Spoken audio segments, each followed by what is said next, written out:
সবাইকে আসসালামু আলাইকুম। আশা করি সবাই ভালো আছেন। আপনারা যারা আইএলটিএস এর প্রস্তুতি নিচ্ছেন তাদের জন্য আজকের ভিডিওটি খুবই গুরুত্বপূর্ণ হবে। আপনারা অনেকেই আইএলটিএস এর রিডিং মডিউলে ট্রু ফলস নট গিভেন অথবা ইয়েস নো নট গিভেন এই কোয়েশ্চেনের আনসার করতে যেয়ে অনেক রকম সমস্যায় পড়েন, কনফিউশনে ভোগেন যে আসলে কোনটা ফলস দিব, কোনটা নট গিভেন দিব বা কোনটা নো দিব, নট গিভেন দিব। ঠিক আছে, আজকের ভিডিওটি সম্পূর্ণ প্রথম থেকে শেষ পর্যন্ত দেখতে থাকুন, তাহলে আমি আশা করছি যে এরকম কনফিউশন আর আপনাদের থাকবে না। হ্যাঁ, তো রিডিং মডিউলের এই যে ইয়েস নো নট গিভেন বা ট্রু ফলস নট গিভেন এই কোয়েশ্চেনের আনসার যখন আমরা করতে যাব তখন আমরা 5টি সহজ ধাপ ফলো করব। হ্যাঁ, 5টি সহজ ধাপ কি, যে প্রথমে আমরা প্যাসেজটা পড়বো না, কারণ আপনারা সবাই জানেন যে 1 ঘন্টার মধ্যে আমাদের 3টা প্যাসেজ সলভ করতে হয় এবং প্রত্যেকটা প্যাসেজের জন্য 20 মিনিট করে সময় বরাদ্দ থাকে। এই 20 মিনিট সময়ের মধ্যে আসলে সবগুলো আনসার করা খুবই কঠিন যদি কারো রিডিং হ্যাবিট না থাকে বা বোঝার ক্ষমতাটা বেশি না থাকে। এই কারণে আমাদেরকে কিছু টিপস টেকনিক ফলো করতে হবে। তো প্রথমে আমরা কি করব, প্যাসেজের যে হেডিং বা সাব হেডিং দেওয়া থাকবে সেটা আমরা পড়বো। হ্যাঁ, যদি সাব হেডিং দেওয়া থাকে পড়বো, না হলে যে হেডিং যেটা দেওয়া থাকবে সেটা পড়বো।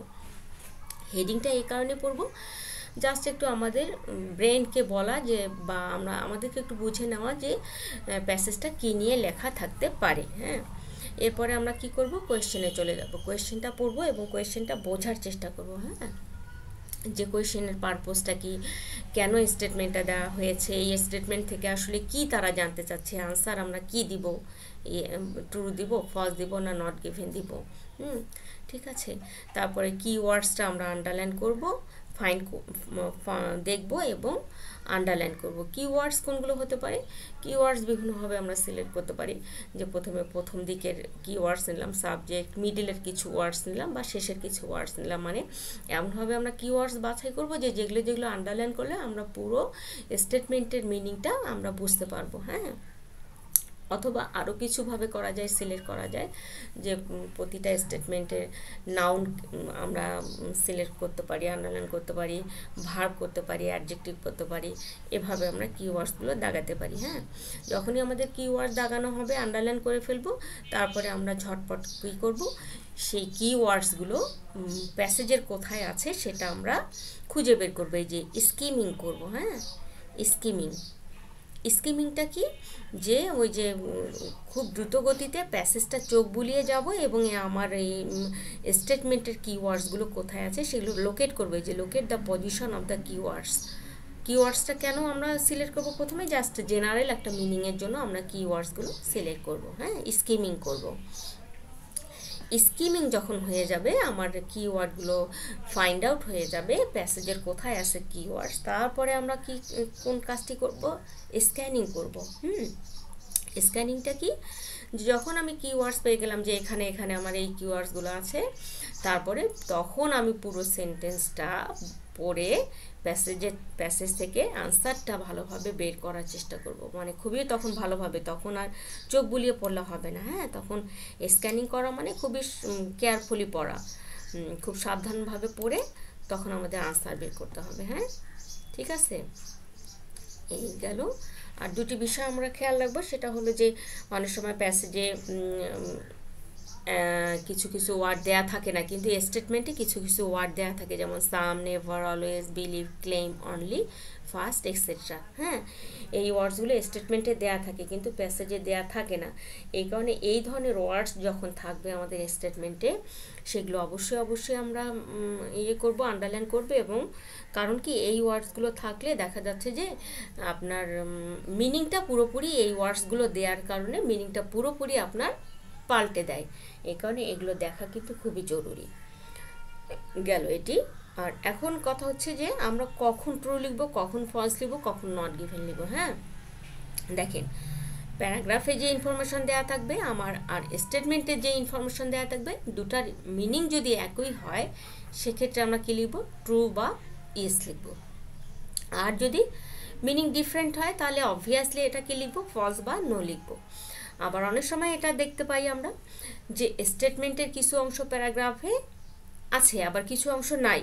হ্যাঁ, যদি এরকম হয় যে কিছু অংশ আমার স্টেটমেন্টে নাই, আমি খুঁজে পাচ্ছি না, অথবা আরও আমার ইনফরমেশন দরকার সেটাকে ট্রু বা ফলস লেখার জন্য, আমি সেটা পাচ্ছি না, সেক্ষেত্রে আমরা কি দেব, সেটা নট গিভেন দিয়ে দেবো। হ্যাঁ, ঠিক আছে। এবার আমরা দেখি, আপনাদের হাতের কাছে যদি বই থাকে, এই যে ক্যামব্রিজ 16, এই বইটি একটু বের করে ফেলেন। এই ক্যামব্রিজ 16-এর টেস্ট 1 থেকে আমরা আজকে কিছু কোয়েশ্চেন সলভ করব। হ্যাঁ, আপনার বইটি বের করে ফেলুন। দেখেন আমরা তাহলে কি পড়বো, হেডিং বা সাব হেডিং। হ্যাঁ, এখানে হেডিংটা কি আছে, why we need to protect polar bears. ঠিক আছে, জাস্ট এভাবে পড়ে নিব, why we need to protect polar bears, মানে পোলার বিয়ারকে কেন আমাদের সংরক্ষণ করা দরকার। জাস্ট এইটা পড়েই আমরা চলে যাব কোয়েশ্চেনে। দেখেন কোয়েশ্চেন, দেখেন Question 1 to 7. Do the following statements agree with the information given in reading passage 1 in boxes 1 to 7 on your answer sheet?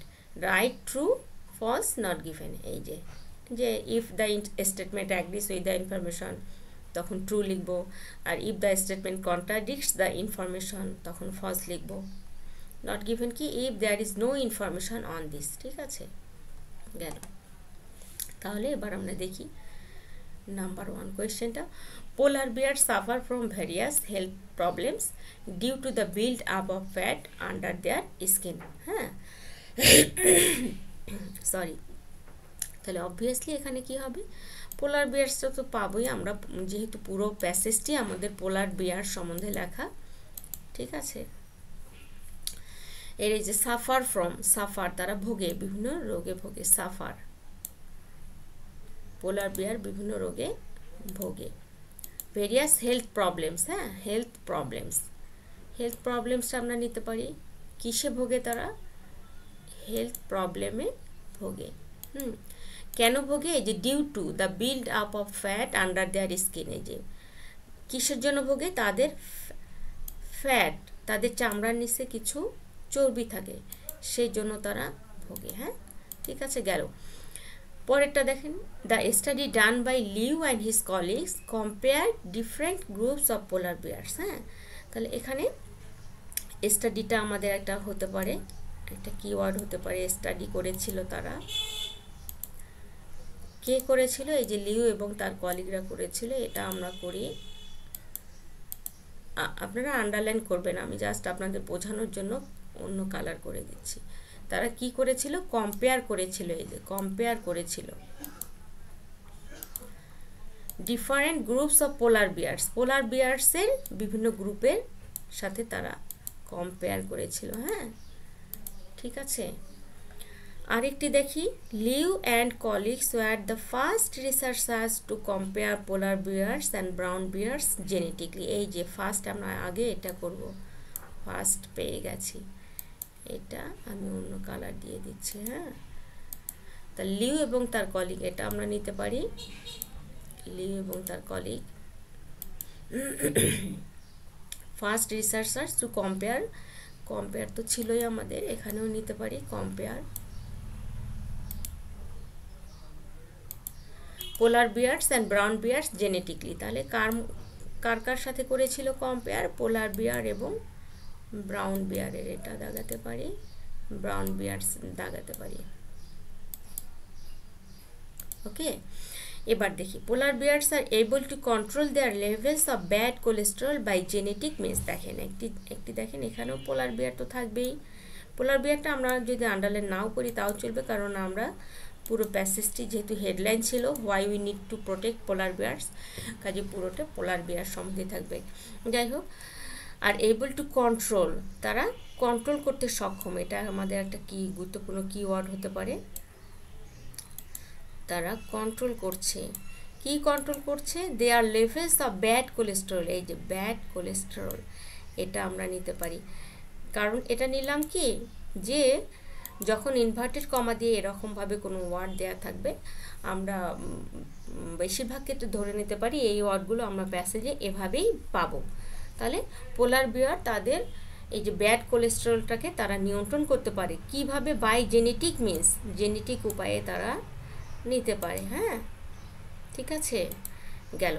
এখন অ্যাট এ টাইম আমি এই চারটার কিওয়ার্ডস আমি আন্ডারলাইন করলাম। এখন আমি চারটা খুঁজবো। এখন আপনারা যদি অ্যাট এ টাইম 6টারই নিতে চান, 6টারই কিওয়ার্ডস আন্ডারলাইন করতে চান, আপনারা করবেন। বাট আমি এভাবে অনেক সময় দেখা যায় কি যে সবগুলো কিওয়ার্ডস আন্ডারলাইন করলে অনেকগুলো মনে থাকে না, এই কারণে আপনারা এভাবেও করতে পারেন। হ্যাঁ, ঠিক আছে। এই যে তাহলে এই ওয়ার্ডসগুলো এখন আমি আইডেন্টিফাই করব, জাস্ট কোথায় কোথায় আছে সেগুলো একটু প্যাসেজে লোকেট করব, আমি স্কিমিং করব। হ্যাঁ, লাইন বাই লাইন পড়লে আমি পাবো না, কিন্তু সময় হবে না। Polar bears are being increasingly threatened by the effects of climate change, but their disappearance could have far-reaching consequences. They are uniquely adapted to the extreme conditions of Arctic Circle, where temperatures can reach -40 degrees centigrade. One reason for this is that they have up to 11 centimeters of fat. এই যে fat একটা পেয়ে গেছি, fat underneath দেয়ার skin. এই যে underneath, হ্যাঁ, আমাদের প্যাসেজে কি ছিল? Under their skin. এই আন্ডারনিথ আর আন্ডার একই, দুটা কিন্তু সিনোনিম। হ্যাঁ, fat underneath their skin. Humans with comparative levels of adipose tissue would be considered obese and would be likely to suffer from diabetes. আমরা কিন্তু ওখানে পেলাম যে রোগে ভোগে। হ্যাঁ, তাই এইটা দাগাইতে পারি, রোগে ভোগে, বিভিন্ন রোগে ভোগে।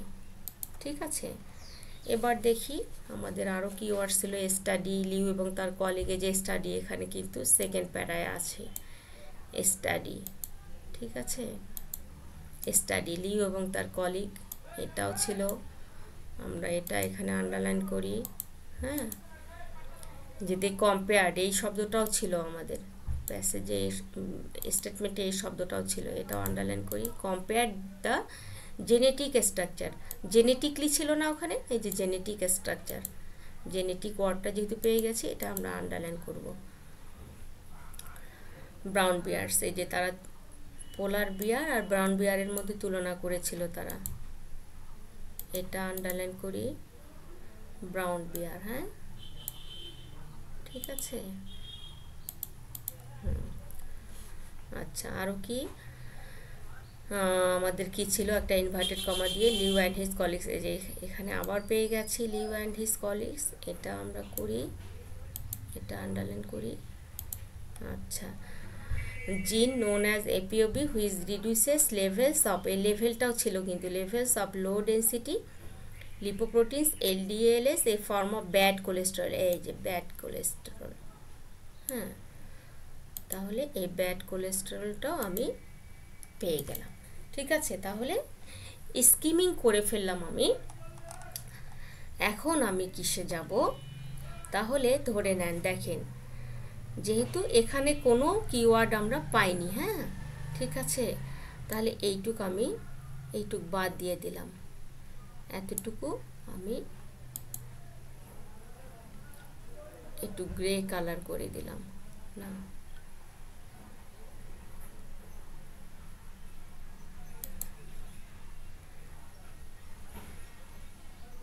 এতটুকু আমি এই কালার রাখলাম।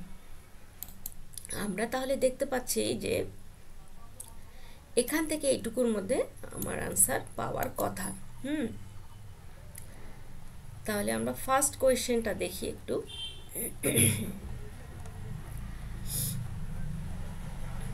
কোয়েশ্চেনটাতে একটু ব্যাক করি। দেখেন, polar bear suffer from various health problems due to the build up of fat under their skin. স্টেটমেন্টে কি বলা হয়েছে? যে পোলার বিয়ার বিভিন্ন রোগে ভোগে তাদের শরীরের চামড়ার নিচে ফ্যাট থাকার জন্য। হ্যাঁ, এবার আমরা স্টেটমেন্টে প্যাসেজে দেখি একটু। দেখেন, one reason for this is that they have up to 11 centimeters of fat underneath their skin. হ্যাঁ, এই যে ওয়ান রিজন মানে, তার মানে কি আগের কোনো কারণ যে তার -40 ডিগ্রি সেন্টিগ্রেডে তারা টিকে থাকতে পারে, তার কারণটা কি? তাদের শরীরে চামড়া নিচে 11 সেন্টিমিটার ফ্যাট আছে। হ্যাঁ, এটা তো ঠিক, আমরা কিছু ওয়ার্ড পেয়ে গেলাম যে আন্ডারনিথ দেয়ার স্কিন, এটাও কিন্তু মিলে গেল কি ওয়ার্ডসটা। এখন এখানে আরেকটা বিষয় আছে, দেখেন, আবার শেষে কিন্তু হবে suffer from diabetes and heart disease, এটাও আমরা পেয়ে গেছি যে কিওয়ার্ডস আছে যে তারা বিভিন্ন রোগে ভোগে। বাট এখানে মাঝখানে কিন্তু কিছু কথা আছে, সেটা একটু ভালো করে পড়তে হবে, মানে স্ক্যান করতেছি আমরা। দেখেন, humans with comparative levels of adipose tissue. Humans, এখানে কিন্তু এই যে মানুষের কথা বলা আছে, হিউম্যানস, ঠিক আছে। দেখেন, humans with comparative levels of adipose tissue. Adipose tissue মানে কি, ওই যে একই কথা কিন্তু, ফ্যাট মানে মেদ কলা, এডিপোস টিস্যু আর এই যে ফ্যাট একই কথা কিন্তু। তাহলে মানুষের একই রকম লেভেলে যখন আপনার কলা ফ্যাট থাকবে, তখন সেটা কি would be considered obese. Obese মানে কি, যেটা খুবই ডেঞ্জারাস, যে ফ্যাটটা খুবই ডেঞ্জারাস ফ্যাট হিসাবে গণ্য হয়, এবং মানুষের শরীরে এই ফ্যাটটা যখন থাকে তখন তারা কি would be likely to suffer from diabetes and heart disease. একই রকম লেভেলের ফ্যাট যদি মানুষের শরীরে থাকে, সেটা খুবই ডেঞ্জারাস হিসাবে গণ্য হয়, এবং তারা ডায়াবেটিস এবং হার্ট ডিজিজে ভোগার সম্ভাবনা থাকে। তাহলে কি দেখেন, আমাদের স্টেটমেন্টে ছিল পোলার বিয়ার বিভিন্ন রোগে ভোগে, কিন্তু আমরা ইয়েতে পেলাম, প্যাসেজে পেলাম কি যে মানুষ বিভিন্ন রোগে ভুগছে। তাহলে দেখেন, আবার শেষ পর্যন্ত, এই পর্যন্ত আমরা প্যারাটা পড়ে নিব। শেষের লাইনটা কি আছে, yet the polar bear experiences no such consequences. দেখেন, ইয়েট, এই সেন্টেন্সটা অনেক সময় কিওয়ার্ড ফাইন্ড আউট হয়ে গেলেও দেখা যায় যে পরের সামনের পিছনের সেন্টেন্সগুলো আমাদের একটু ভালোভাবে পড়তে হবে। দেখেন, এই সেন্টেন্সটা দেখে আমরা কি একেবারে পুরোপুরি মিনিংটাকে চেঞ্জ করে দিল, যে মানুষ ভোগে কিন্তু yet the polar bears experiences no such consequences. তাহলে এই সেন্টেন্সটা থেকেই আমরা ক্লিয়ারভাবে বলতে পারি, ডেফিনেটলি বলতে পারি যে ওটা আমাদের প্রথম কোয়েশ্চেনটা কি হবে, ফলস হবে, ঠিক আছে। সেকেন্ড কোয়েশ্চেনটা আমাদের কি ছিল, এখন আমরা আরেকটি বিষয় মনে রাখবো, যখন আমরা এই যে ট্রু ফলস নট গিভেন বা yes no not given, usually এগুলো কি করে, আপনার সিকোয়েন্স ফলো করে। হ্যাঁ, সিকোয়েন্স ফলো করে অর্থাৎ কি, আমরা যদি 1 নম্বরের উত্তর এক জায়গায় পেয়ে যাই, আমরা মোটামুটি ধরে নিতে পারি যে এর পরের উত্তরগুলো পিছনেই থাকবে। হ্যাঁ, পরের উত্তরগুলো পিছনেই থাকবে। এবার দেখি পরের 2 নম্বর উত্তরটা কি ছিল, যে একটা স্টাডি করেছিল লিউ, তো স্টাডিটা পেয়ে গেছি। লিউ এবং তার কলিগও আমরা পেয়ে গেছি। হ্যাঁ, তারা কি স্টাডি করেছিল একটু দেখি, তারা কি কম্পেয়ার করেছিল, দে compared the genetic structure of polar bears with that of their closest relatives from a one. দেখেন, আমরা 2 নম্বরে কিন্তু কিওয়ার্ড পেয়ে গেছি, স্টাডি পেয়ে গেছি, লিউ এবং তার কলিগরা পেয়ে গেছি, আবার কম্পেয়ারও পেয়ে গেছি, 3টা কিওয়ার্ডস পেয়ে গেছি। এখন মিনিংটা আমরা একটু বোঝার চেষ্টা করি। তারা কি কম্পেয়ার করেছিল, জেনেটিক স্ট্রাকচার। হ্যাঁ, ঠিক আছে, জেনেটিক স্ট্রাকচারও পেয়ে গেছি আমরা, জেনেটিকলি করেছিল। পোলার বিয়ার্স with that of their closest relatives from a warmer climate, the brown bears। হ্যাঁ, তাহলে তারা কম্পেয়ার করেছিল জেনেটিক স্ট্রাকচার কার কার সাথে, পোলার বিয়ারের সাথে। এই যে পোলার বিয়ারের সাথে, এই লাইনটা একটু আমি হাইলাইট করে দেই। হ্যাঁ, এই লাইনটা হাইলাইট করে দিচ্ছি। দেখেন, তারা পোলার বিয়ারের সাথে তাদের যে নিকটতম আত্মীয়, সেটা হলো উষ্ণতম একটা জলবায়ু থেকে নেওয়া সেই ব্রাউন বিয়ারের। হ্যাঁ, ঠিক আছে, তাহলে কার সাথে কম্পেয়ার করেছিল, জেনেটিক স্ট্রাকচারটা উষ্ণতম একটা জলবায়ুর থেকে, সেটা কি ব্রাউন বিয়ারের তুলনা করেছিল। হ্যাঁ, এবার আমরা একটু কোয়েশ্চেন দেখি,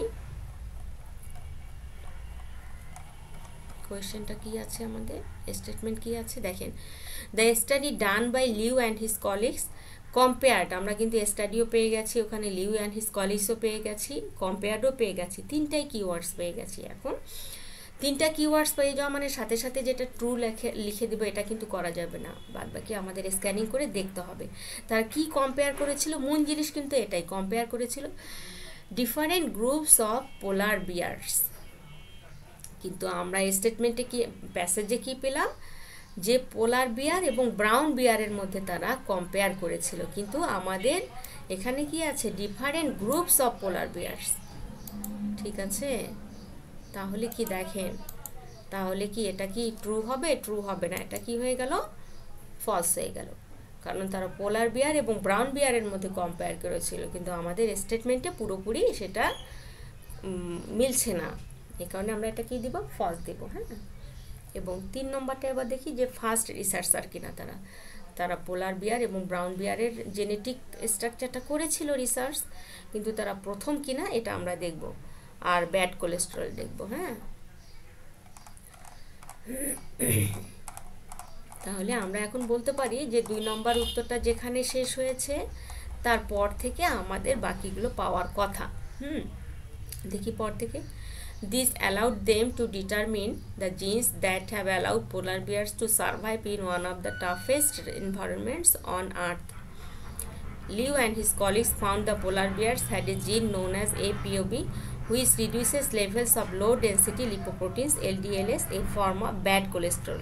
তাহলে এই ধরনের কোনো আমরা ফার্স্ট বা 3 নম্বরে যেটা আছে আমরা কোনো ওয়ার্ডস পেলাম না। যখন আমরা এরকম এনাফ কোনো ইনফরমেশন পাবো না, আমরা কিন্তু পেলাম লিউ এবং তার কলিগরা এখানে ছিল, তাহলে এই ক্ষেত্রে আমরা কি করব? আমরা স্কিপ করে যাব ওই কোয়েশ্চেনটা স্কিপ করে আমরা পরের কোয়েশ্চেনটা পড়বো, 4 নম্বর কোয়েশ্চেনটা পড়বো। 4 নম্বর কোয়েশ্চেনে আমরা এই যে ব্যাড কোলেস্টেরলটা পেয়ে গেছি, লিও এবং তার কলিগরা কি দেখেছিল? Found polar viewers had a জিন নোন অ্যাজ, এই যে পোলার বিয়ারের একটা জিন ছিল, হ্যাড এ জিন নোন অ্যাজ APOB, একটা জিন ছিল, জিনটার নাম কি? APOB, ঠিক আছে, APOB which reduces levels of, এই দেখেন ওখানে কি বলেছিল? জেনেটিকলি তারা ব্যাড কোলেস্টেরলটাকে তারা কন্ট্রোল করতে পারে, তাহলে নোন অ্যাজ জিন নোন অ্যাজ APOB মানে একই, জেনেটিকলি এটা which reduces, এই যে দেখেন রিডিউস করতে পারে। হ্যাঁ, কি রিডিউস করতে পারে? মানে রিডিউস মানে কি? কন্ট্রোল করতে পারে লেভেলস অফ লো ডেন্সিটি লিপোপ্রোটিনস। হ্যাঁ, এই যে লেভেলটাও ছিল লো ডেন্সিটি লিপোপ্রোটিনস LDLs, আবার ড্যাশ দিয়ে কি আছে? এ ফর্ম অফ ব্যাড কোলেস্টেরল। এই যে এরকমভাবে যখন ড্যাশ দিয়ে কোনো শব্দ থাকবে তখন আমরা ধরে নিতে পারি এই পরেরটা যেটা থাকবে সেটাই আগেরটাকে নির্দেশ করবে, আগের ফ্রেজটাকে নির্দেশ করবে। তাহলে a form of bad cholesterol, bad কোলেস্টেরলটা কি? ব্যাড কোলেস্টেরলটা এই যে LDLs, এটা তারা রিডিউস করতে পারে। তার মানে কি? এটা একটা সিনোনিম আমরা ধরে নিতে পারি, কন্ট্রোল করতে পারে। রিডিউস করতে পারে মানে কি? সে কন্ট্রোল, এটা একটা সিনোনিম হতে পারে। হ্যাঁ, a form of bad cholesterol in humans mutations of, এখানে আর কোনো আমরা কিওয়ার্ডস পাইনি, ও পিছনে আমরা যাব না, ঠিক আছে। তাহলে এবার আমরা এটা দেখি।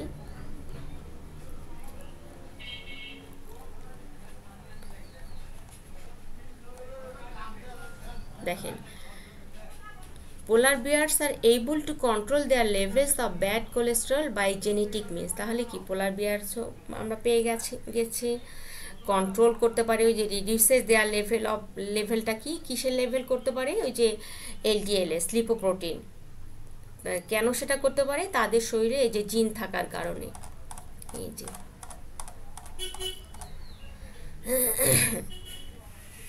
পোলার বিয়ারের মধ্যে এই যে এ জিন নোন অ্যাজ APOB, এটা থাকার কারণে তারা কি করতে পারে? রিডিউস করতে পারতেছে তাদের LDLs এর মাত্রাটা। LDLsটা কি? এটাকে, যেটা হলো একটা ব্যাড কোলেস্টেরলের একটা ফর্ম এটাকে। তাহলে এই যে জেনেটিক মিনস, আর তাদের ওভাবে আমরা সরাসরি স্টেটমেন্টে প্যাসেজে আমরা ওরকম পেলাম না, কিন্তু এটার মানেটা কি? এই জিন থাকার কারণে, মানে জেনেটিক উপায়ে, তো জিন আছে মানে জেনেটিক উপায়ে তারা কন্ট্রোল করতেছে সেটা। হ্যাঁ, তো এভাবে আমাদেরকে তাহলে নাম্বার 4-এর অ্যান্সারটা কি? অবভিয়াসলি কি হবে? ট্রু হবে, ট্রু বা ইয়েস হবে। হ্যাঁ, এখন কথা হচ্ছে যে এখন দেখেন আমরা 1 নম্বর উত্তরটা এখানে পেয়ে গেলাম, 2 নম্বরটা এখানে পেয়ে গেলাম, 4 নম্বরটা আমাদের এখান থেকে এই পর্যন্ত আমাদের আনসারটা আছে। হ্যাঁ, এখন আমরা ধরেই নিতে পারি যে মিডিলে এইটুকুর মধ্যে আমাদের 3 নম্বরটা থাকবে।